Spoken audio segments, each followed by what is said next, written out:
আজকে সকাল থেকে ভিডিওটা শুরু করলাম। সারাদিন কি করলাম সবই থাকছে ভিডিওতে। ব্যস্ততার মধ্যে দিন কাটাচ্ছি, কারণ ছেলের পরীক্ষা, বার্ষিক পরীক্ষা শুরু হয়ে গেছে পরশুদিন থেকে। আজকে একটু আপডেট ছিল, তাই ভাবলাম সকালবেলা ওকে পড়াতে বসেছিলাম। তো ওর আবার অনেক ক্ষুধা লেগে গেছে।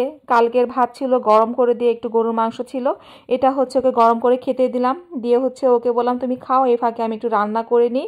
তো এখানে আমি দুপুরে রান্নার আয়োজন করব। তো দুপুরে ভাবলাম মাছের ঝোল করা যাক ফুলকপি দিয়ে। তাই ফুলকপিটা বের করে নিচ্ছি। আর এখানে মাছ ভিজিয়ে রেখেছিলাম, রুই মাছ দিয়ে ফুলকপির ঝোল, আলু বেগুনের ঝোল। শীতের দিনে কিন্তু বেশ মজা লাগে। কার কার ভালো লাগে? শীতের দিনে কিন্তু সবজিটাই বেশি মজা লাগে মাছের চেয়ে, যত কিছুই বলেন না কেন।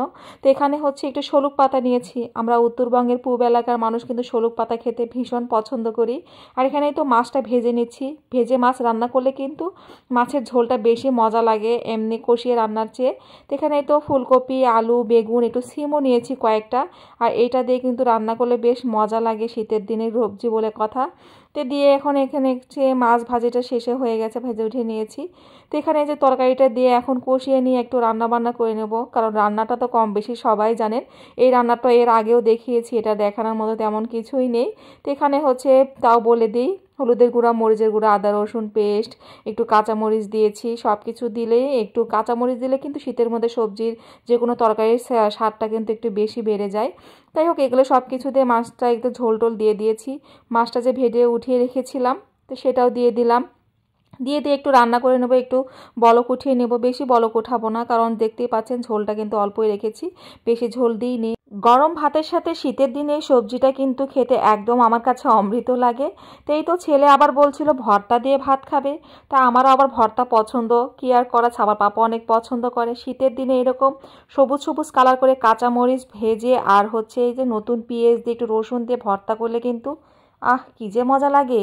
আর এই তো সাথে তরকারিটা দেখতেই পাচ্ছেন একদম হয়ে গেছে। একটু ঝোল কিন্তু কমই রেখেছি, বেশি ঝোল রাখিনি, একটু সবজির মতো করে রান্না করেছি, একটু ঝোলটা কমই রেখেছি। আর সাথে কিন্তু এই যে লাইয়ের শাক ভেজেছিলাম, কারণ সাবার পাপার লাইয়ের শাক কিন্তু অনেক পছন্দ। আমার ছেলে মেয়ে আবার লাইয়ের শাক অনেক ভালোবাসে, ভালো লাগে, ওরা খায়, আমারও ভালো লাগে। এই তো লাইয়ের শাকটা ভর্তা করে নিয়েছি, সাথে একটু ধনিয়া পাতা দিয়েছিলাম। আর এই তো শুকনো এই কাঁচামরিচ সাথে লাইয়ের শাক ভর্তাটা কিন্তু খুবই মজা লাগে। আর একটু মাংস আছে, ছেলে মেয়ে যদি খাবে। এখানে ভাত ছিল, সকালের ভাত, এটা একটু রেখে দিলাম। সাথে আবার একটু নতুন করে ভাত উঠিয়ে দিয়েছি। গরম গরম ভাতের সাথে কিন্তু ভর্তা ভাত ভীষণ মজা লাগে। আর এখানে দেখতেই পাচ্ছেন খেজুর। এই তো খেজুর এক ভাই, বড় ভাই সৌদি আরবে ওমরা হজ করতে গিয়েছিল, সেই ভাইটা অনেকগুলো দিয়েছিল। রাতে খেয়ে ফেলেছে, আর কয়েকটা ছিল, আর এতগুলো ছিল। তাই এখানে আমি আবার সকালবেলা যেহেতু কিছু খাইনি, ভাবলাম 2টা খেজুর খেয়ে পানি খেয়ে নিই। তো এই খেজুর দিয়ে খেতে কিন্তু ভীষণ মজা লাগে। সাথে আবার জমজম কর পানিও দিয়েছিল। সবাই ভালো থাকবেন, আল্লাহ হাফেজ।